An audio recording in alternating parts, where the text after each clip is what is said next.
예수 그리스도의 이름으로 기도합니다. 아멘.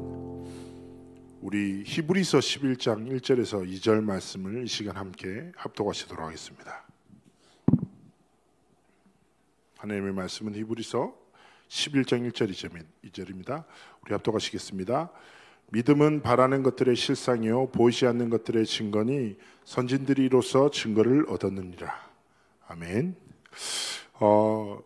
오늘 노인과 월십 예배에 오신 모든 우리 예배자들을 환영하고 축복합니다. 저희가 몇 년이죠? 한 3년 계속 온라인으로만 예배하다가 현장에 함께 하는데 되게 감사하고 그런 것 같아요. 오늘 믿음이라는 단어를 가지고 한번 대화를 이제 말씀을 나누고자 합니다. 제가 사역했던 랩런트 중에 사람들 앞에서 내가 어떻게 보여지는 가 너무 중요한 거예요. 내 아이에게 어릴 때부터 어떤 상처가 들어갔냐면 나는 못생겼어. 이게 딱 메시지가 가게 된 거예요. 나는 못났어. 어떤 사람이 축복의 말을 해도 듣지 못하고 이 아이가 계속 어떤 언약을 붙잡고 12대 앞에 길을 걸어가냐. 성령에 대한 하나님이 한국에서 태어나게 하신 이유는 강남의 성형외과를 가라고 그릇된 그런 생각을 가지고 어떤 말을 해도 이게 안 되는 거죠. 그 렘넌트는 이제 지금 이제 뭐 당연하게 많이 너무 더 아름다워지고 영육간에 잘 자라고 있는데 그때 참 많이 안타깝더라고요. 사람들에게는 외모나 혹은 가정 환경, 부모님 관계, 또 경제적인 상황들, 그리고 학업, 성적도 마음대로 안 되잖아요. 그죠? 그리고 많은 사람들이 대학에 가서도 심지어 일하면서도 진로에 대한 고민을 합니다. 저 어저께 사역했던 한 집사님은 지금 전문인이신데도 좀 더 구체적인 진로를 두고 계속 고민하고 계시는 거예요. 우리의 삶에 여러 가지 주어진 것들 그리고 의도치 않게 만나는 상황들이 있는데요. 근데 한마디로 얘기하자면 인생은 마음대로 안 되거든요. 생긴 것부터가 그리고 태어났는데 가정 역시 마찬가지고 마음대로 되는 게 하나도 없어요. 제가 전에 한번 경찰분에게 복음을 전하는데 이분이 인생의 주는 나다 막 이렇게 큰 소리 치길래 정말 저도 불쾌해서 저는 복음을 가치없게 생각하는 사람들을 가치없게 생각하거든요. 그래서 내가 이 귀한 복음을 이 사람한테 전해줘야 되나 전해주기 싫다라는 마음이 막 들 정도로 그래서 제가 짜증나가지고 선생님 그러면 선생님이 인생의 주인이라면 선생님 마음대로 인생 됐겠네요. 생각한 대로 결정한 대로 인생이 됐겠네요. 그러니까 말을 못하죠. 그런 사람 없거든요. 인생 마음대로 안 되잖아요. 그래서 사람들은 마음대로 안 되고 불완전한 자신의 삶을 지키기 위해서 무엇인가를 믿고 살아요. 믿음을 딱 정하는 거예요. 나는 한 번뿐인 인생 살아가는데 이것을 딱 믿고 살아가야 되겠다. 그러면 안전하겠구나. 그래서 사람들은 저마다 믿음을 가지고 살아요. 그런데 예레미야서 17장 5절 8절에 보면 이런 말씀 나옵니다. 무릇 사람을 믿으며 육신으로 그의 힘을 삼고 마음이 여호와에게서 떠난 그 사람은 저주를 받은 것이라. 그런데 많은 사람들이 뭐예요? 사람을 믿어요. 어떤 사람요? 가진 사람, 자신의 삶에 영향력을 끼칠 수 있는 사람을 믿어요. 그리고 사람의 길을 따르고 사람의 말을 경청하고 사람 앞에서 살아갑니다. 그리고 많은 사람들이 어떤 사람 따라요? 이익을 주는 사람 막 쫓아가요. 가끔씩 보면 저런 사람을 왜 따르지? 근데 그 사람이 이익을 주니까 쫓아가요. 어리석게도. 시편 1편에는 뭐라고 합니까? 그런 삶을 악인에게 죄인의 길 오만한 자의 자리라고 얘기해요. 그런데 그렇게 살아요. 근데 결국 아까 얘기했다시피 사람을 믿고 육신으로 힘을 삼고 마음이 여호와에게서 떠나고 악인에게 죄인의 길 오만한 자의 자리, 이 모든 사람의 삶의 믿음의 근본을 딱 던지자면 한 가지예요. 뭡니까? 사단의 거짓말이에요. 창세기 3장의 거짓말을 하나님 없이 네가 할 수 있다라는, 눈에 보이는 게 훨씬 중요하지. 교회는 그냥 그렇지 않냐. 세상이 얼마나 대단하냐. 세상에 저 성공한 사람, 저 많은 것을 가지고 저 많은 것을 이룩한 사람 봐라. 영적인 것은 어리석은 거지. 눈에 보이는 것, 만져지는 걸 믿어야 되지 않냐. 뭐니 해도 머니가 최고야. 돈 있으면 모든 게 해결돼.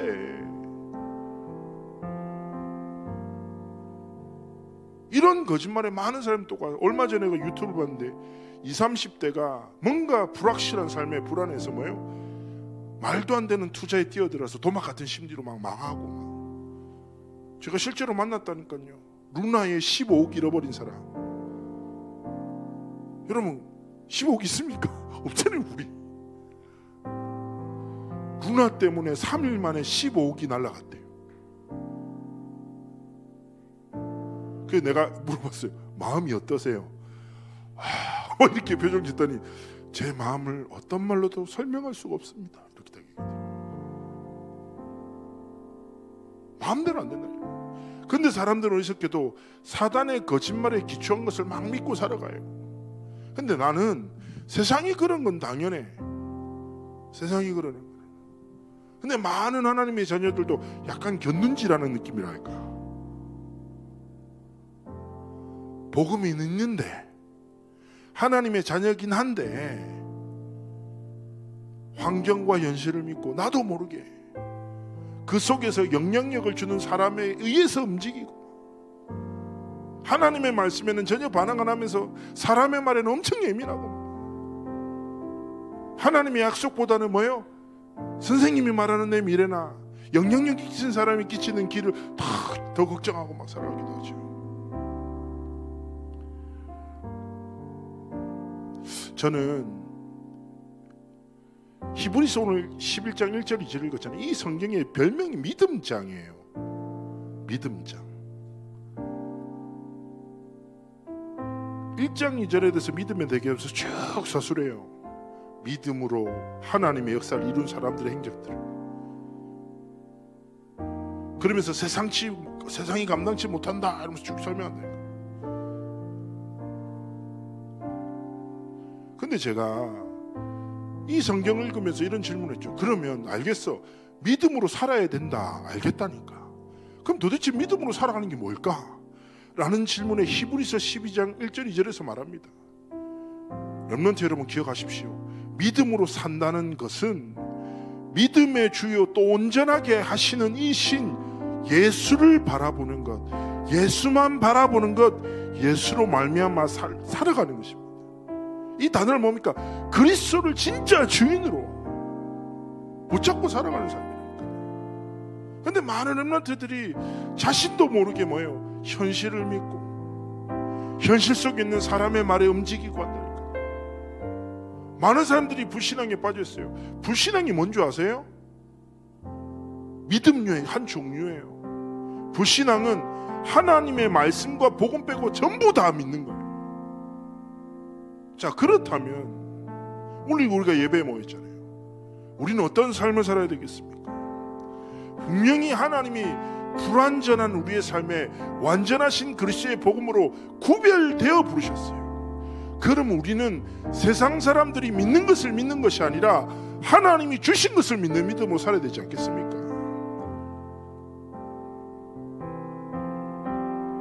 로마서 5장에 이런 표현을 합니다. 우리는 하나님과 원수되고 경건치도 못하고 죄인 되었는데 우리를 위해서 하나님이 완전한 그리스도를 보내주셨는데, 사도행전 3장에 베드로의 고백 기억나십니까?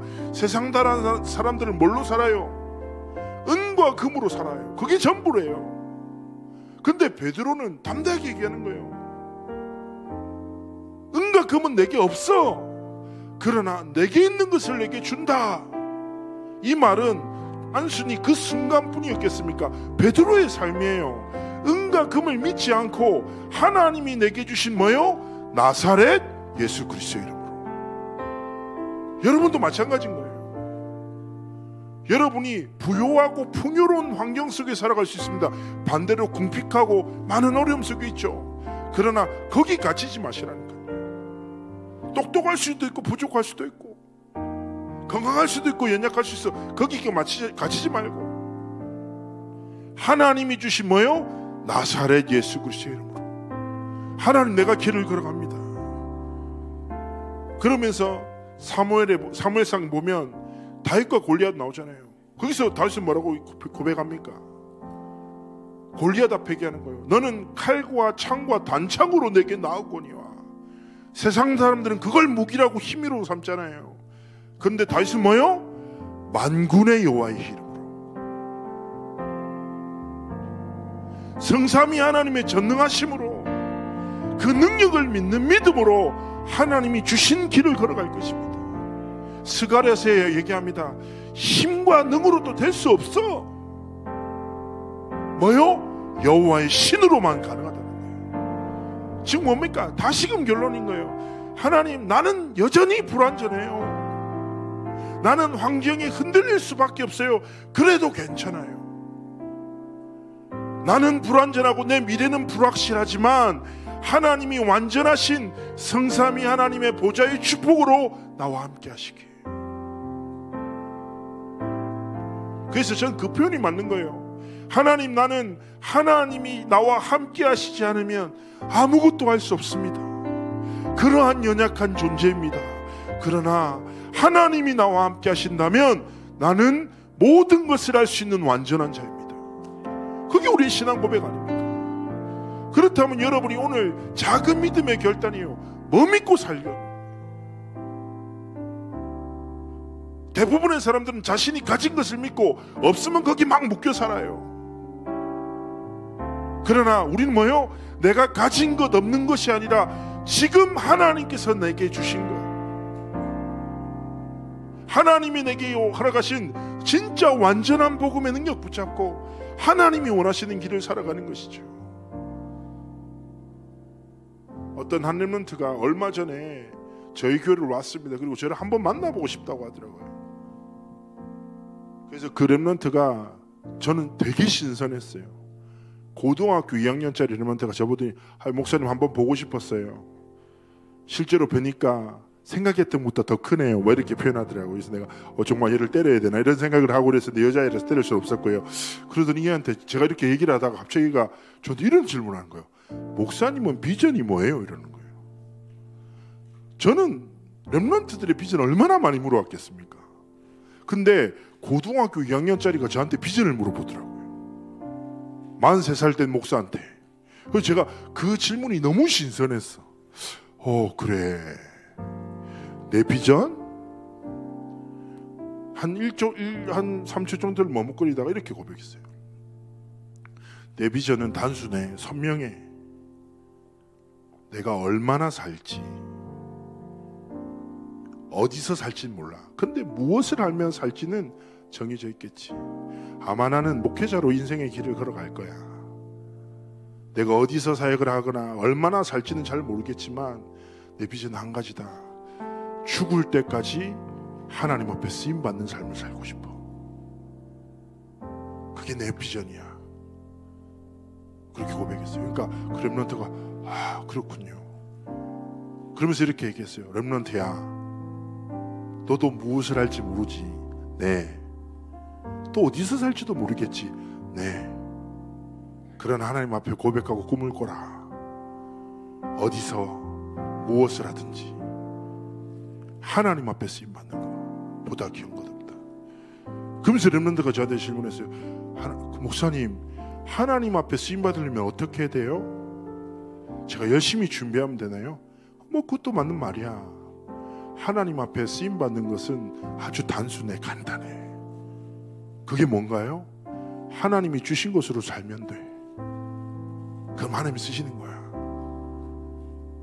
목사님 감사합니다 하고 헤어졌어요. 근데 그렇게 보름을 하고 제가 잠시 앉아 있는데 제 마음속에 하나님 앞에 이런 기도를 주시더라고요. 진짜 고백으로. 하나님, 시편 71편 18절의 말씀처럼 내 모든 순간이 하나님의 것 되어 하나님 앞에 쓰임받는 삶. 여러분, 믿음을 정하십시오. 더 이상 눈에 보이는 것, 사람들이 말하는 것을 믿고 살지 마십시오. 성경에 기록된 하나님의 말씀 속에서 주시는 복음, 그거 붙잡고 여러분이 어떤 환경에 있든지 어떤 어려움 속에 있든지 상관없이 하나님 앞에 믿음으로, 정말 믿음으로 하나님이 원하시는 여정을 걸어가기를 주의 이름으로 축복합니다. 우리 잠시 합심으로 기도할까요? 하나님, 나의 믿음은 무엇입니까? 하나님의 것을, 진짜 하나님의 복음을 믿는 믿음을 내게 선물로 허락해 달라고, 정말 복음을 믿는 믿음을 달라고 우리 잠시 합심으로 하나님 앞에 기도드리기 원합니다. 기도합시다. 살아서 역사하신 하나님은 감사를 드리며